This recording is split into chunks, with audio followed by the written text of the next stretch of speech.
ત્યારે જરૂર જ નથી પડતી. તમારી ગાડી માઇનોર 20%, 5% એમ ધીમે ધીમે પ્રેસ થાય, એકદમ ક્યારેય નહીં. એ જ રીતે એક્સિલેટર બી આખું ક્યારેય દબાતું જ નથી.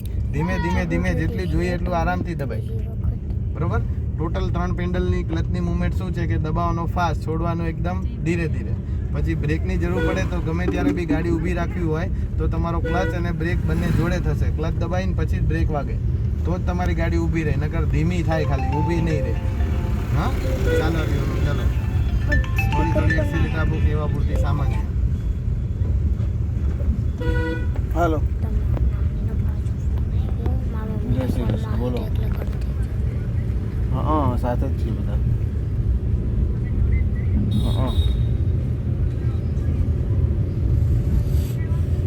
હા શેર તમારા બાજુ. આગળથી આપણે તમારી બાજુ વળવું છે તો પહેલાં એક્સિલેટર બંધ કરી દેવાનું. હા, જઈને આવે ને મમ્મી 6 વાગે ના છૂટી જાય. હા, ચાલો હવે માઇનોર કેવા પૂરતી એક્સિલેટર આપો, એકદમ શાંતિ. હા, એક જ નીચે કેમ કરવું પણ હથેળીને આમ ખોલી નાખવાનું.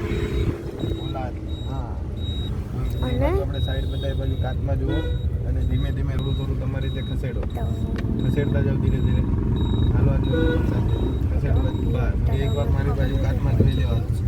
હા, ચલો હવે જેટલું તમે ખસેડ્યું તેટલું પાછું એની જગ્યા ઉપર મૂકો. ક્યાં છે એની જગ્યા? આવી ગઈ. તો હાથ આની જગ્યાએ, સ્ટેરિંગ સીધું છે અને રોડ ઉપર ગાડી આપણી સીધી ચાલે છે. તો એના માટે આપણું પ્રોપર સ્ટેરિંગ આ રીતના રહેશે. જેટલું જોઈએ એટલું શાંતિથી ફરશે અને એ જ એની જગ્યાએ પાછું આવીને ઊભું રહી જશે. હો, એટલે અંગૂઠો કે આંગળી જો અંદર ફસાય તો તમારું સ્ટેરિંગ ફરશે નહીં. હા, ચાલો દો. ચલો આપણે આગળ મારી બાજુ ઊભું રહેવું છે તો સાઈડ લાઇટ બતાવો ઉપર. આ રિક્ષાની આગળ ઊભું રહેવું છે તો ક્લચ દબાવી દો પૂરો. કાચમાં જોવું મારી બાજુ. હા, એક હાથ મેં ક્યાં રાખવાનું કીધો? ક્લચ છોડો ધીરે ધીરે. ઉઠાવો ક્લચ. ચલો હથેળી ફેરવો હમણાં શીખવાડી એમ. જો અત્યારે આપણે બ્રેક મારી દીધી છે. હા, તો બ્રેક મારો તો ગાડી ચાલે કે ઊભી રહી? તો એ વસ્તુ ધ્યાન આપો. ચલો બ્રેક છોડો ક્લચ. આ વસ્તુનું ખાસ ધ્યાન આપવાનું છે. હા, કે ભાઈ તમે બ્રેક મારો તો ગાડી ઊભી રહી જાય કે શું થાય? તો આપણી બ્રેક છે એ ક્યારે વાગવી જોઈએ? ગાડી આપણી આમ અંદર જાય, આ અંદર ગઈ કહેવાય. હો, હવે અહીંયા તમારી બાજુ ફૂલ ટર્ન મારો ફૂલ ટર્ન. ફેરવો હજી. હવે શાંતિથી બ્રેક કરો. હા, હવે ન્યૂટન કરો. ગાડી બંધ કરી દો. હેન્ડ બ્રેક ખેંચો જોરથી. બસ બટનની બસ એમનેમ ખેંચવાનું. બરાબર. હવે 2 પગ તમારા છૂટે ત્યાં સુધી પગ છોડવાના નહીં. અને ફટાફટ ગાડી શીખવી હોય તો મેં કીધું એમ આજે તો મેં તમને બોલીને વસ્તુ કરાવરાઈ છે. નહોતી ખબર તો એ કરાવરાઈ. તો હવે તમને ખબર પડી છે તો હવે એનું પ્રોપર કામ તમારે સમજવાનું છે. કે ભાઈ ક્લચ દબાવો એટલે બ્રેક ઉપર ખાલી પગ આવશે, મારવાની નથી. હા, બ્રેકની જરૂર ક્યારે પડશે? જરૂર પડે ત્યારે તમારે એને લેવાની છે, જેમ મેં બતાવી એમ. એ જ રીતે એક્સિલેટરનું કામ બી એવું છે કે ક્લચ છોડો એટલે એક્સિલેટર ઉપર પગ જાય પણ ચાલુ ના થઈ જવી છે. હવે ચાલુ ક્યારે થાય? તમને જગ્યા મળે ત્યારે. એક્ટિવાની જેમ આપણે એક્ટિવા ચલાવતા હોય તો આપણે કોઈ પણ જગ્યાએ બ્રેક લઈએ પછી આપણે એક્સિલેટર ક્યારે ચાલુ કરીએ? આગળવાળો જાય તો ચાલુ કરીએ, નકર તો પાછું આપવા મળીએ તો શું થાય? અડી જાય ને. તો એ તમારા માઇન્ડથી વર્કિંગ થશે. ઓકે, એટલે બંધ ગાડીમાં બેસવાનું 5 મિનિટ કે 10 મિનિટ પણ બેસશો તો એનું વર્કિંગ તમને મળશે. બાકી મને આમાં બીજું કાંઈ મળવાનું નથી. ઓકે, એટલે તમારા ઉપર છે તમારે કેટલા દિન ગાડી શીખવી. પગની વર્કિંગ નવરા બેઠા હોય ગાડી હોય તો ઠીક છે, ના હોય તો એમનું ખુરશીમાં બેઠા વર્કિંગ થશે. જો ખુરશીમાં બેઠા આવી રીતના થાય, આ પગ દબાવવાનો એટલે આ પગ અહીંયા ઉપાડીને અહીંયા લાવવાનો અને બોલવાનું કે બ્રેક ઉપર આવ્યો. હા, હવે ક્લચવાળો પગ ધીમે ધીમે ઉઠે એટલે આ પગ તમારો જાવો જોઈએ એક્સિલેટર પર. તમને પ્રોપર આમ માઇન્ડમાં હા ભાઈ એક્સિલેટર પર ગયો. હા, પાછો ક્લચ દબાવો એટલે બ્રેક ઉપર પગ આવશે અને છોડો એટલે એક્સિલેટર પર. દબાવો એટલે બ્રેક ઉપર, છોડો એટલે એક્સિલેટર પર. જેટલું તમે બોલો ફાસ્ટ એટલું તમારું વર્કિંગ ફાસ્ટ થવું જોઈએ. પછી પહેલો ગેર, બીજો ગેર, ત્રીજો ગેર ને ચોથો ગેર. આ 2 વસ્તુ તમારી કમ્પ્લીટ હોય તો તમારું ધ્યાન સામે રહેશે. ઓકે, આવ્યો આઈડિયા? બોલો કાંઈ પૂછવું હોય તો. સમજાઈ ગયું? ગાડી ચલાવવા માટે તમારે પહેલેથી છેલ્લે લગી એટલી જ વસ્તુ જોશે. આમાં હવે બીજી વસ્તુ કાંઈ પ્લસ નથી થવાની. ડન છે? એટલે હવે જ્યારે બી ગાડી ચલાવે ને ત્યારે તમારે માર્ક કરવાનું કે ભાઈ ઓકે આ પગ એટલા આમ ફરે છે, હા આવી રીતના આ ગિયર બદલાય, આવી રીતના થાય એટલે તમને પ્રોપર આઈડિયા આવી જશે. Okay, ready. આવી જાઓ કાલ પાછળ જોઈન ખોલજો દરવાજો.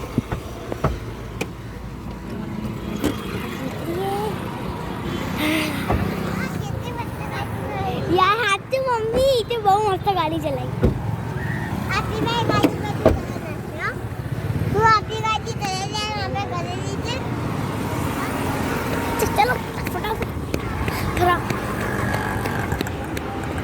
तो आज है ड्राइविंग स्कूल ये ड्राइविंग स्कूल में मैं आया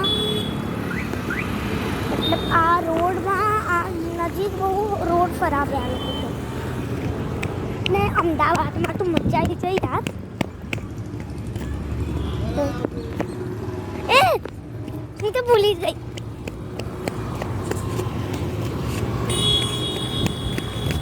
फटाफट अच्छा तुम्हारे हमारी गाड़ी आई गया हमें मम्मी ક્લચ દબાઈએ એટલે मम्मी ने क्यों બ્રેક ઉપર પગ હોવો જોઈએ क्यों लाइक कर છોડીએ એટલે એક્સિલેટર ઉપર तो मैं જો તું બ્રેક મારે ત્યાં તો લીવર આપવાની खसक तो આપવાની बिल्कुल खसक तो હા લીવર આપી ત્યારે બ્રેક દબાવવાની તમને લોકો પણ કાનમાં મચ્છર ભગવાનને ગુડ ખબર ગુડ ગુડ ગુડ ગુડ કરે આની જેમ કરે ગુડ ગુડ જેમ અને જેમ ગુડ ગુડ કરે અને તે નાકમાં ગુડ ગુડ કરે છે આ વિડિયોને લાઈક કરી લેજો સબસ્ક્રાઇબ દોનો એના નીચે રે દવાલા અને સાંભળ તો અંગ્રેજી છે એટલે હું કે તું જ ને ઇંગ્લિશ ફાસ્ય છે ક્લચ છોડશે એટલે ધીમે ધીમે ગાડી તો ચાલવા જ લાગશે ધીરે ધીરે કિલોમીટર ગાડી ચાલે તમારા પપ્પાએ શીખવાડવા મંડી ગયા છે મમ્મીને ગાડી સ્પીડ પકડે ને એટલે પાછો ક્લચ દબાવો એક્સિલેટર પરથી પગ લઈ લેવાનો આમ કરીને બીજો સિમ્પલ क्लच में करना है खसक जाड़िया भैया न्यूट्रल हम देखो आ जाड़िया न्यूट्रल गाड़ी उल्टो करવાની बैठो। પહેલા શું ત્યાં ત્રીજો ગેરવાના तुमने समझ पड़ी तो आप वीडियो જેમ ગેર બદલાય ને એમ ગાડીનું Subscribe પીકઅપ વધે कर અને देજો। એવરેજ બી વધારે આપે ચોથા ગેરમાં हाँ जल्दी जल्दी ચાલ કરી बीजा वीडियो माटे That's true. Bye okay bye bye